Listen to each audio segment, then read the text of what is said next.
I needed a foot. I appreciate that. Thank you, man. Feels great.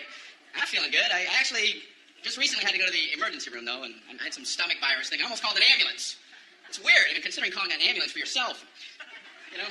You call ambulances for other people, right? What are you supposed to say about yourself? Can you come get me? Yeah, I don't feel so good.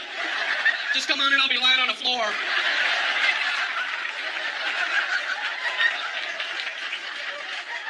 Just looking at the phone going, I don't know how to do this. I don't know what to do. It was at night, so I drove myself to the emergency room.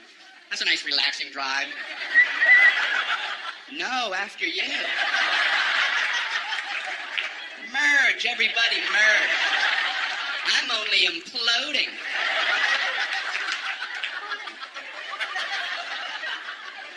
So I pull up at the entrance to the emergency room. No valet parking. I mean, if that's not the biggest oversight in our solar system.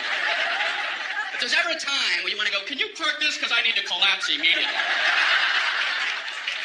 No, I'm circling around a parking lot. Can I park there? I think I'm going to die. I'm dying too. Okay, go ahead.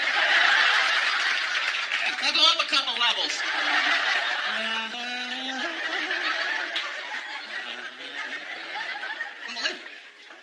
I don't care if you're driving yourself or someone else to the emergency room. You still want to get out and run in with them. Are you supposed to drop somebody off and go park a car? Okay, you go in.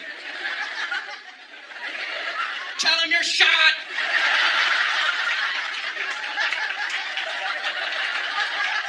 Ask them if they validate.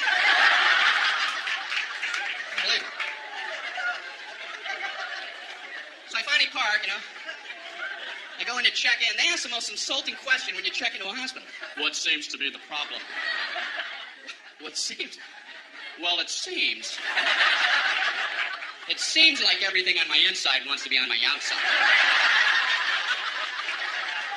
But I'm no doctor. What kind of condescending question?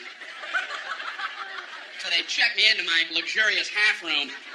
There's a curtain down the middle with a mystery patient on the other side. And he's moaning over there. Thinking, man, they're never going to help me with him moaning like that. So I got to out-moan him,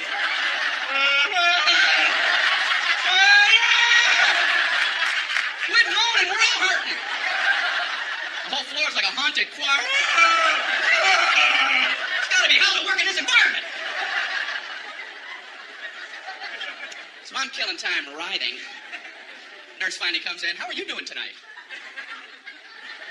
I'm on a gurney. You have a painkiller or something? This is killing me. So she goes, how would you describe your pain? It's killing me. I don't know if you remember that. Ouch. What, are we playing that pyramid game? Excruciating. Horrific. Would rather have shards of glass in my eyes. How do I convey this to you? So she asks, how would you rate your pain? 4 stars. 2 enthusiastic thumbs up. She goes, how would you rate it on a scale of 1 to 10, with 10 being the worst? Well, saying a low number isn't going to help you. Oh, I'm a 2.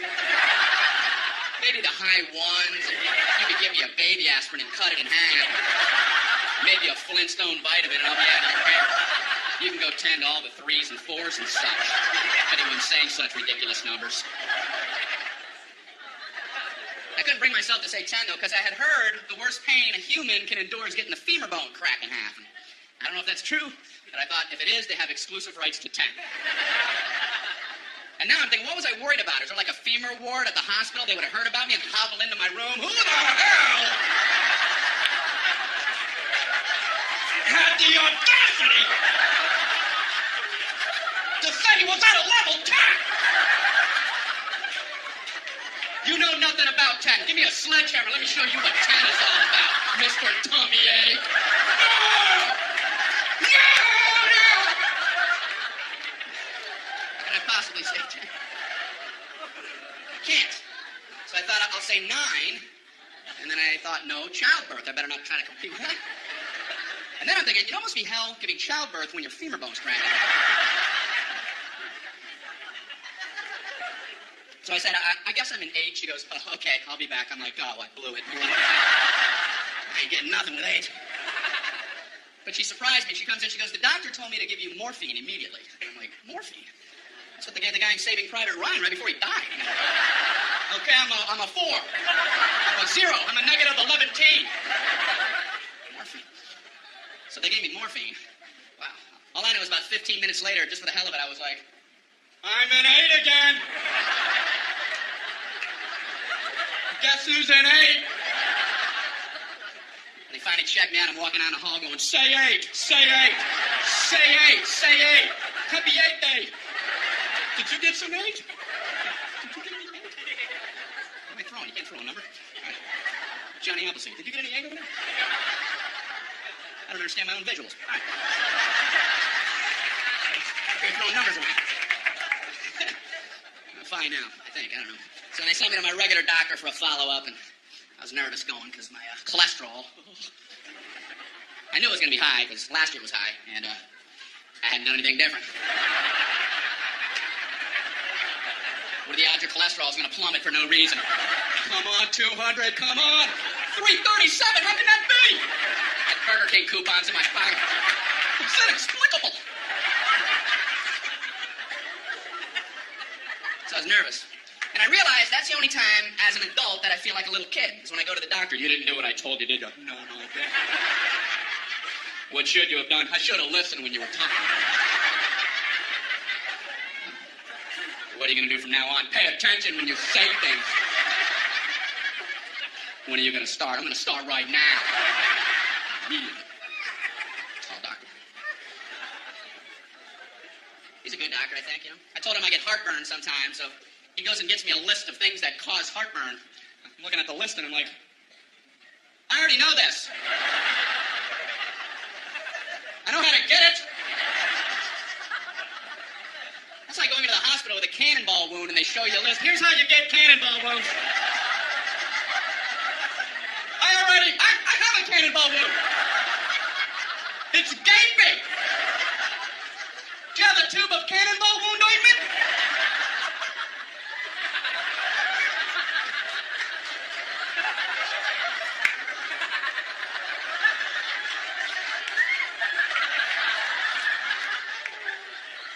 Number 1, do not stand directly in front of a cannon. How true that is.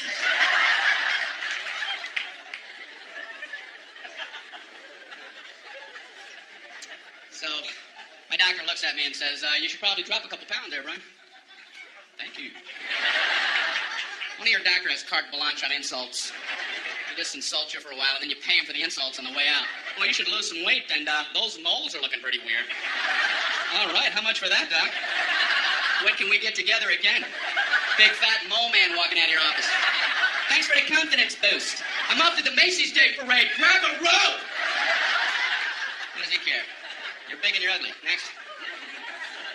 He does care. Doctors are good people. That's why they avoid the word pain. It's a buzzword. They won't hit it a lot. They don't want to scare anybody. Doctors will tell you all about pressure.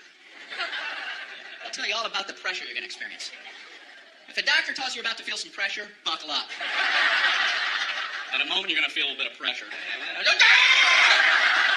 who like hell? Pressure.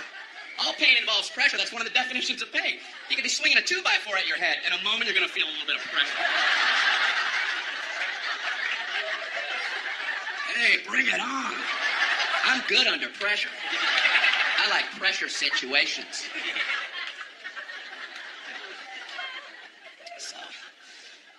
So my doctor, he told me to watch what I'm eating. Told me to read food labels. I'm in the store reading the Fig Newtons label. I've always liked Fig Newtons. I'm trying to see if it's okay to eat them, and everything looked fine, the fat content, everything. I looked at the serving size, 2 cookies. Who the hell eats 2 cookies? I ate Fig Newtons by the sleeve. 2 sleeves is a serving size. I open them both and eat them like a tree chipper. Fig Newton shavings coming off the side. And I put a Newton catcher and empty that bag out as a snack. What the hell are they talking about? 2 Fig Newtons. With the size of a postage stamp. You want another one? Oh, I don't know. I've already had 2 whole entire Fig Newtons. Maybe I could try to muscle one more down, but I don't think I'm gonna... Right, I'm stuck with the rackets. They're nuts. We got an ER here. We got a 3 fig Newton eater. How many did he have? What is he, nuts? Doesn't he read?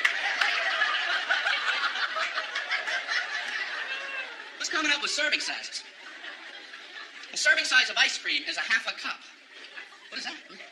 Is it like a joke some guy put on there? Hey, come here. Look what I put for the serving size.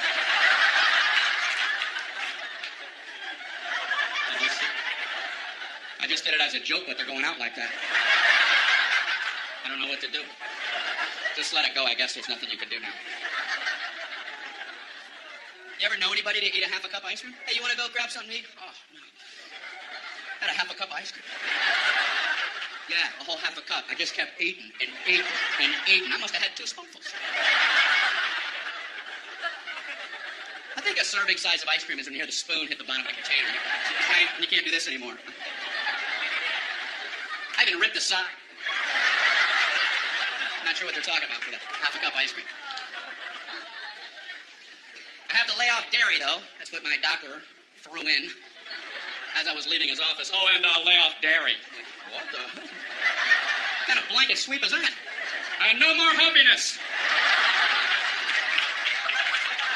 Away with you. Does he care? I'm trying to lay off dairy. I'm in the supermarket with my little cart, and I'm trying to avoid the dairy aisle. I can see they'll have party hats on over there.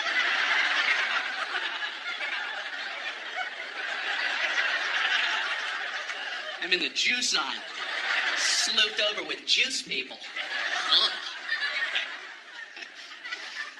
I learned something in the juice aisle, and that is, I don't know what's going on with cranberries, but they're getting in all the other juices. Whoever the salesman is for cranberries does a great job. He's showing up everywhere. Hey, what do you got, apples? Put some cranberries in them. We'll call it cran apple. Go 50-50. What do you got, grapes? How about cranberry? What do you got, mangoes? Cran mango. What do you got, pork chops? Cran chops. Why don't you back off, cran man? Why don't you take your sales trophy and have a vacation? He's working too hard. He's making the other fruit guys feel bad, you know? Like the banana guy wakes up. Man, I ain't into nothing. Cran man's all coupled up. You gotta get cracking, banana man. You gotta get on a stick. My doctor also told me to, eat more fruit. So I had some Pop-Tarts this morning. Nice thin layer in there. You ever look at a Pop-Tarts box? They have directions on there. Can there be a simpler food item than Pop-Tarts? Like if the directions weren't on there, would somebody, what the? How do I get that goodness in me?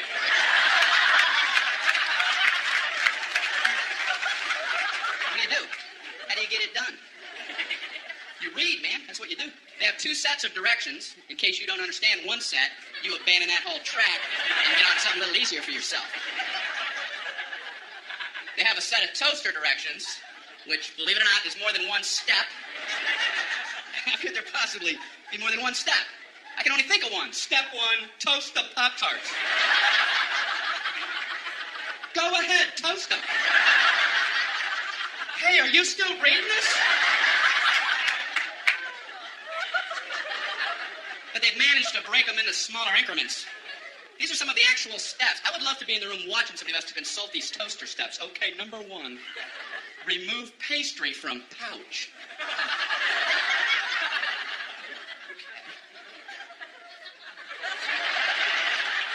I see where they're going with this.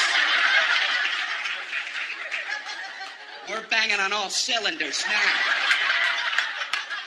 Number 2, insert pastry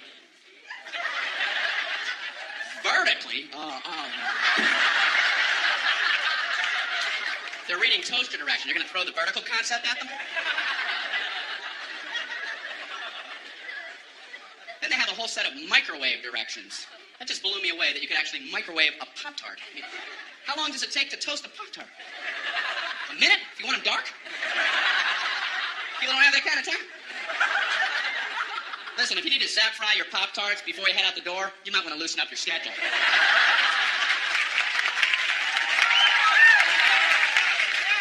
And I swear it says microwave on high for 3 seconds.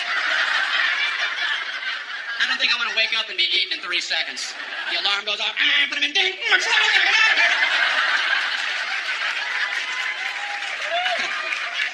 If you're waking, eating, and hauling in 3 seconds, you're booking yourself too tight. Pick up some Montana brochures or something. You're not living properly. We just moved. I called UPS, asked them to help out with some boxes. Now, they're a good service, but you have to have information ready about your boxes before you even call them. I had no idea. I called them up. Yeah, I have 10 boxes. If you come pick them up. We need to know the weight and the girth. Okay, goodbye.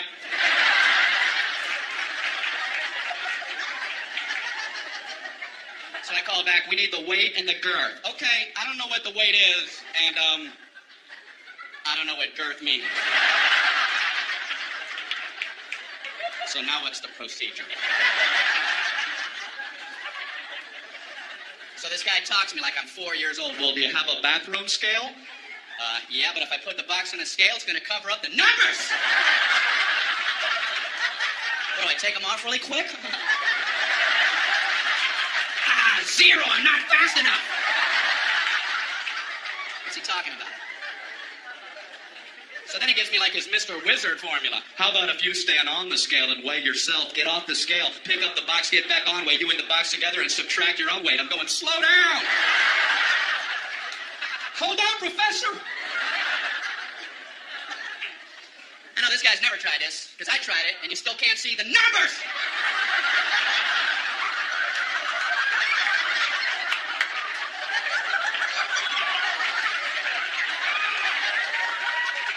What am I, Mr. Olympia?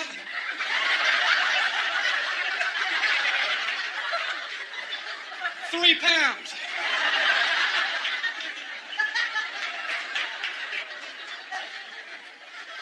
Then I had to hang up in the middle of his girth formula. He kept assuring me it was easy. You know, the girth is very simple to figure out. You take the length and you double that by the smaller the height after you triangulate the hypotenuse from the third side. Okay, I gotta go. I'm getting another call. Yeah, I'm too stupid to talk to you. I just want to not be on with you any longer. So this is true. I figured I would call back and just make up some numbers, you know. Let him come out and pick them up. If it's wrong, I'll pay the difference. Just dispatch the truck.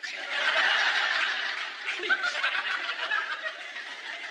So I called back. Yeah, I have 10 boxes and... No, I'm another guy. Yeah, and they all weigh exactly 22 pounds, and they'll have a girth of 3. 3 what? 3 girth units. Come pick them up, please. I'm begging you. They're boxes, and they're brown, and they have tape all on them, and they'll probably fit on a dolly. Why must you torture me? We needed a refrigerator for our new place, and I've never bought a refrigerator in my whole life. I went into the appliance store. There's like 900 of them lined up. There's a salesman there. What's this guy supposed to say about refrigerators? Well, you have this refrigerator right here. This keeps all your food cold for 600.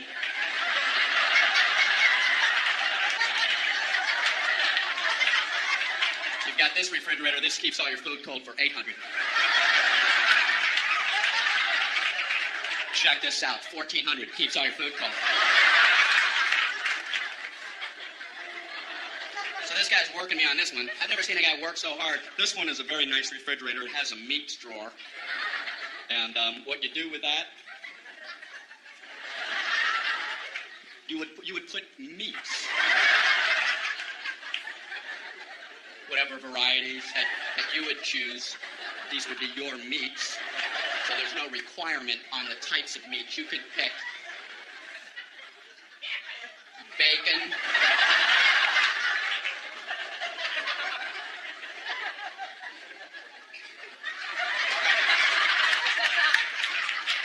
marbled meats.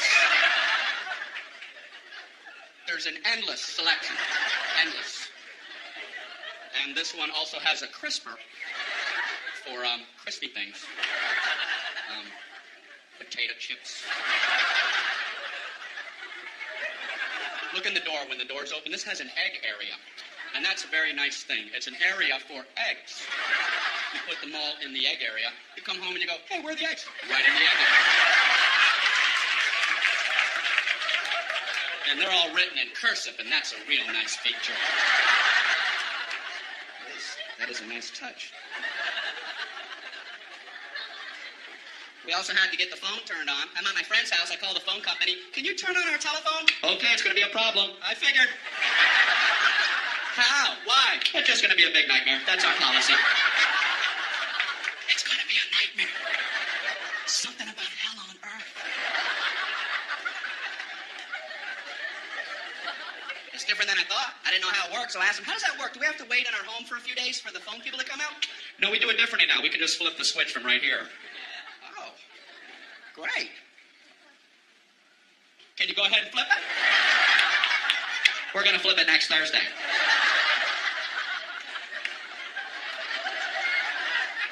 Can you flip it right now? We're going to flip it Thursday, late, or Friday, or sometime in November. Can you see it from where you're at? Can I come down and flip it? What do I know? I guess there's only one flip switcher and he has a lot to get to.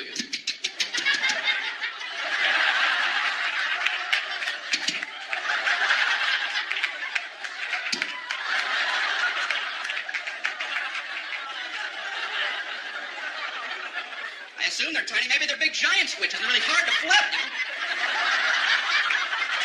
Man, he's never going to get to my house. I want to go down here and cheer him on. Go, switch flipper, go! Flip them switches! Flip them good, switch flipper! Get right.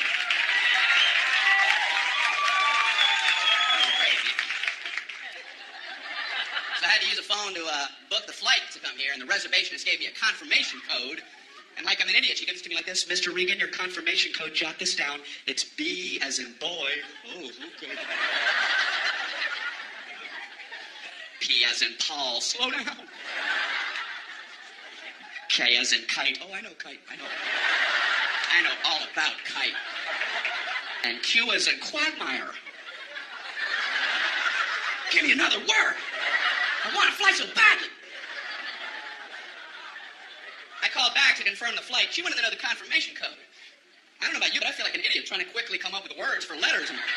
I'm panicking on the phone. The confirmation code, it's B as in, baked beans. P as in pneumonia.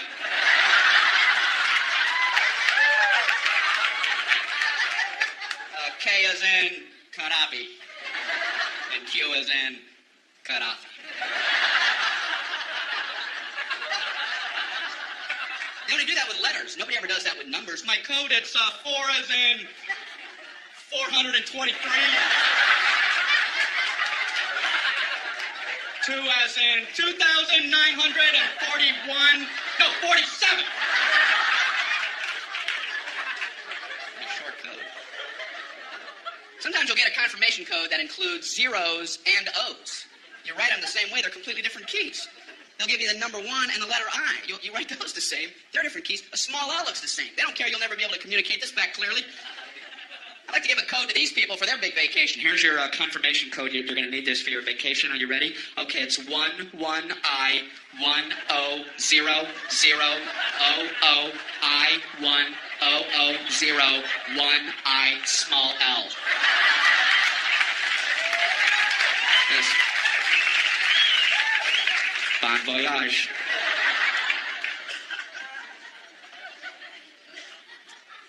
I flew here. How come the first class people they can just get on whenever they want? I've always hated that. First class people board at your leisure. Take your time, first class people. Coach people, no wait, sit, scuzz. Wait, little piggies.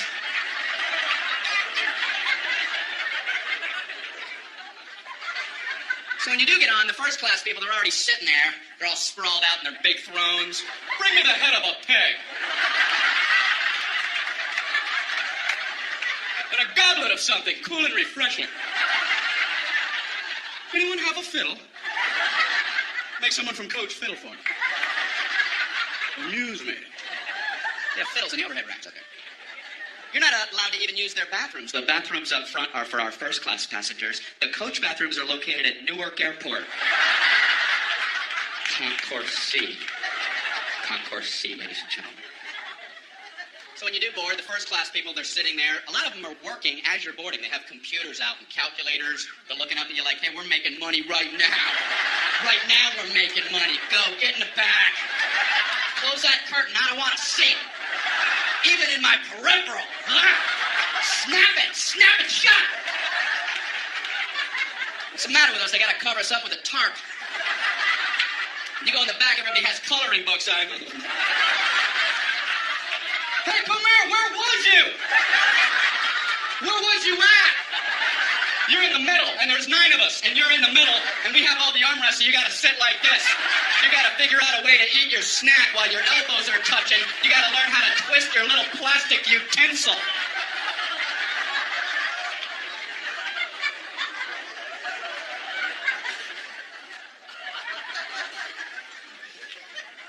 I like to sit way in the back. Way in the back. Except for one thing, all the good meals run out, you know. You're poking your head out from row 199. The flight attendants are this big. You can hear the good meals getting snagged. Do we have a turkey sandwich, a chicken quesadilla, and a cold fish head? I'm just...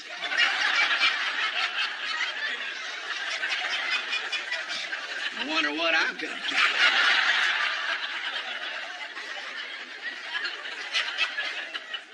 So when they get to the back of the plane, they have to do that flight attendant psychology game and pretend like the good stuff never even existed. It never even was. Would you like a nice cold fish head? They're frozen solid, frozen head of fish. The eyeballs in there and the skeleton's coming out. It comes with a turnip and a spork. I was wishing you'd have one of them left. Wishing upon a star.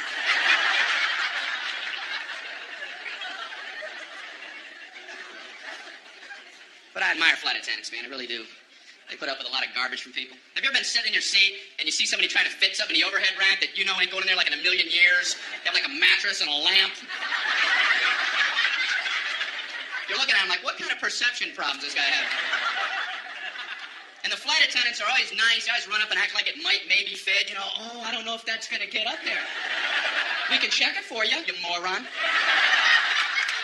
I know that's what they want to say.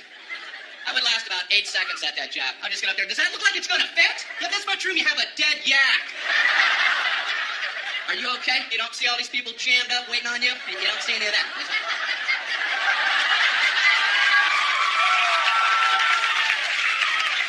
Oh, this is your world. It's all about you. You let us know when you're all set, Captain U-Planet.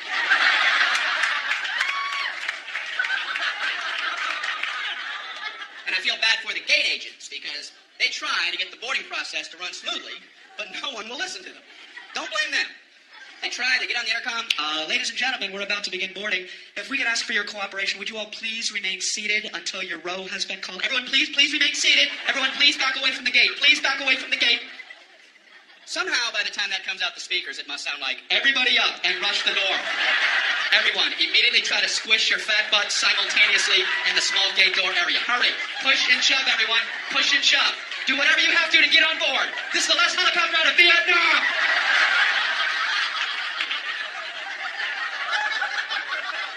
I'm embarrassed to be human. I want to get on! You're gonna get on. I want to get on! Why?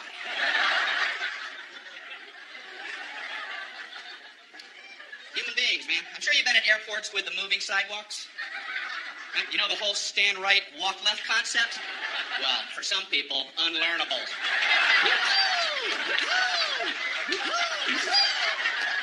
You ain't getting it in, no matter how much stimuli you offer. I've been on them where I don't understand how people don't see that that's the system. There's a big yellow dotted line going down the middle, and it's stenciled every 3 feet on the sidewalk. Stand, stand, stand, stand, walk, walk, walk, walk. On the handrail, stand, stand, walk, walk. Up here, stand, walk. Pictures of people standing, walking. And I've seen footprints together and apart. And you still have people riding that left handrail. It's fun to fly.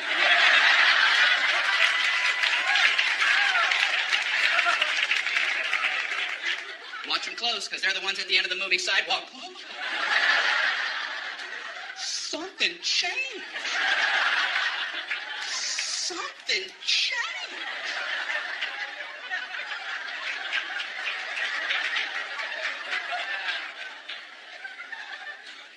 I'm trying to get into inventing, and that's hard.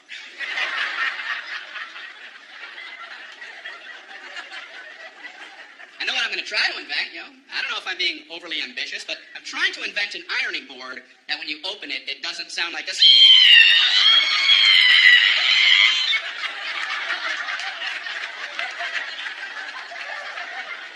Every ironing board I've ever opened sounds like a witch being boiled in oil.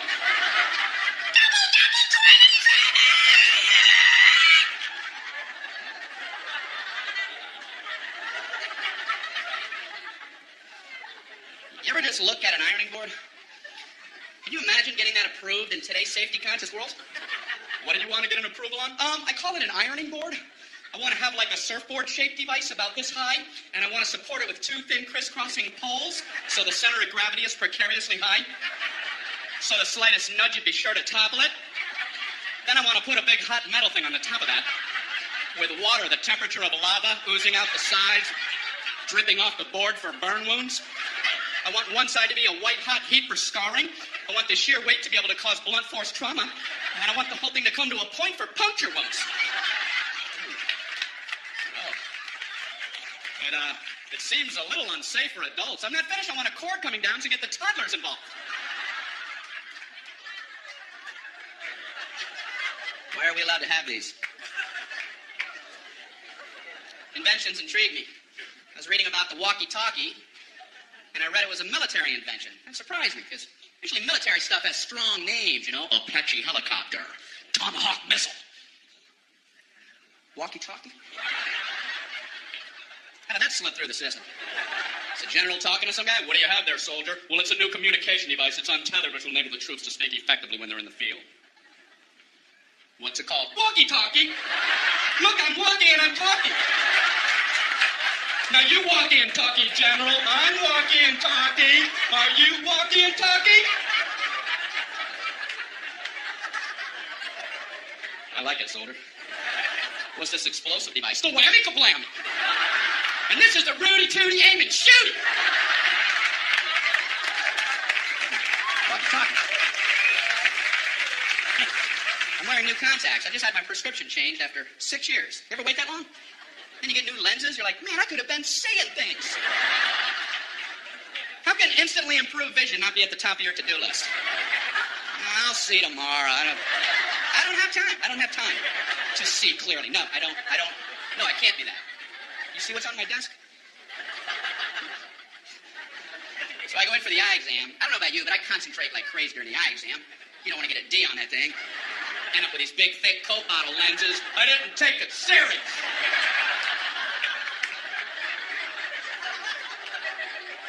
Are you still in here? I'm just seeing shadows and shapes.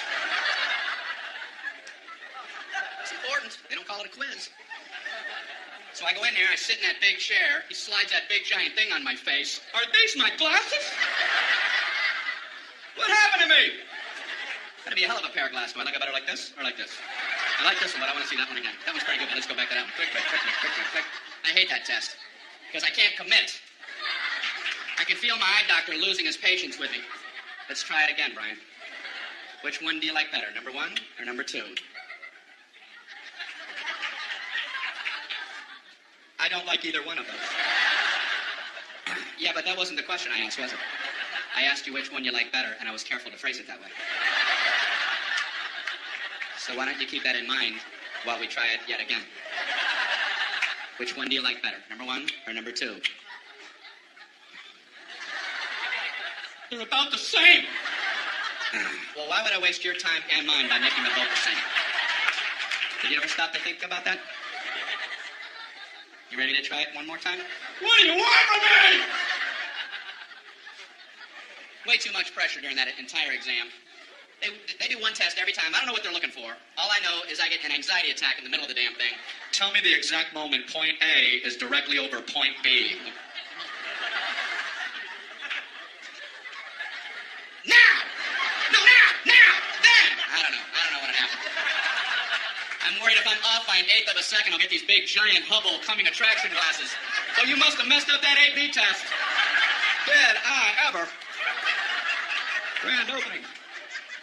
What are they helping me with? My ability to watch cars pass on the highway? They pass now! And they pass now! Man, how do you do it?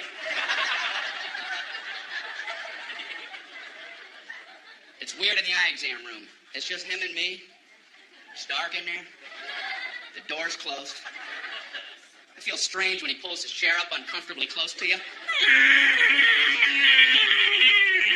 He's like this far from my face. He shines his goofy light into my eyes for about an eternity.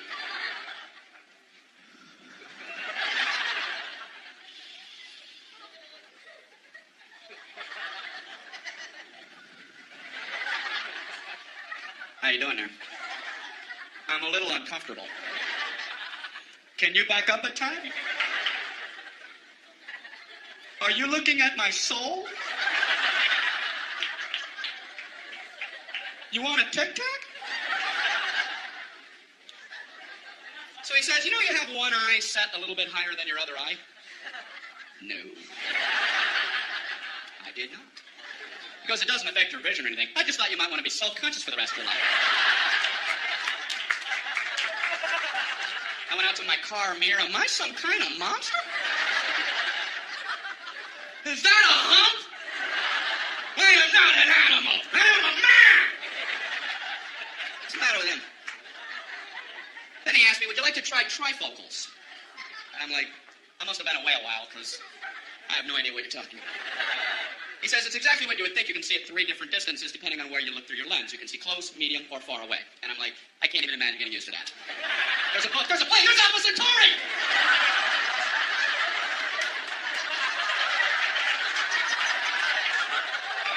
Do people need this kind of range?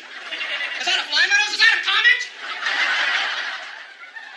I'm actually kind of quiet off stage. A lot of people don't realize that. I was at a dinner party recently. A bunch of people I don't know. One guy talking plenty for everybody. Me, myself, right, and then I, and then myself, right, me. I couldn't tell this one about I because I was talking about myself, and then me.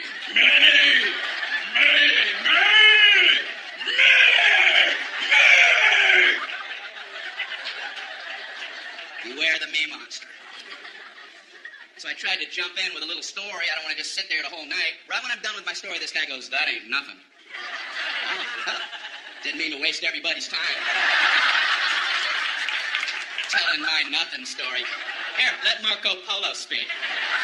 He's back with tales of adventure. The story ain't nothing. Maybe it wasn't, because I made the mistake of trying to tell a story about having only 2 wisdom teeth pulled, and I learned a lesson. Don't ever try to tell a 2 wisdom tooth story, because you may go nowhere. The 4 wisdom teeth people are going to parachute in and cut you off at the pass. Halt with your 2 wisdom tooth tale. You will never complete one, trust me. I'm trying to tell my story. You know, I had some wisdom teeth pulled. I had 4 pulled. Oh, okay.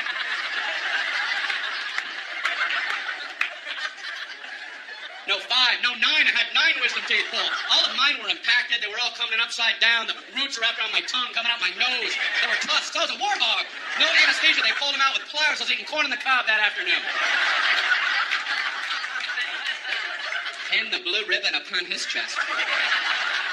That knocks the socks off of my wisdom tooth tail.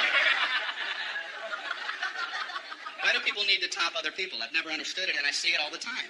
Obviously, people get something out of it. At best, people wait for your lips to stop. Yeah, let's finish. Okay, yeah, you, me! You, me! You see the difference? You see that? Now I do. What is it about the human condition? People get something out of that. That's why I have a social fantasy. I wish I was one of the 12 astronauts who have been on our moon. They must love knowing they can be anybody's story whenever they want. They can sit back quietly at a dinner party while some other person, some me monster's doing his thing, and let him go. Let him run with the line while you be quiet. Oh, really? Let him have his moment. Yeah, I'm a big traveler. I have my business. I got my own global enterprise I got to check on. You know, driving the Autobahn because I keep a fleet of sports cars over in Zurich, and I get this Swiss account that I got to check on. Not to tell them the drug expedition, I have to cancel that. You know, runways and aspirin are a lot shorter the first time you go in there. The Pacific Rim Company is going to try to take that over. Global enterprise.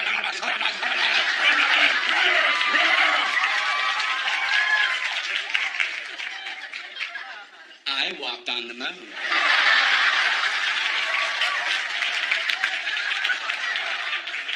Well, you have the floor, Moonwalker. You know, you mentioned driving on the Autobahn. That reminded me. Once I was driving in the Sea of Tranquility. In my Lunar Rover.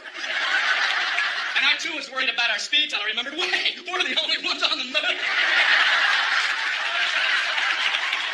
You guys are great. Thank you very much.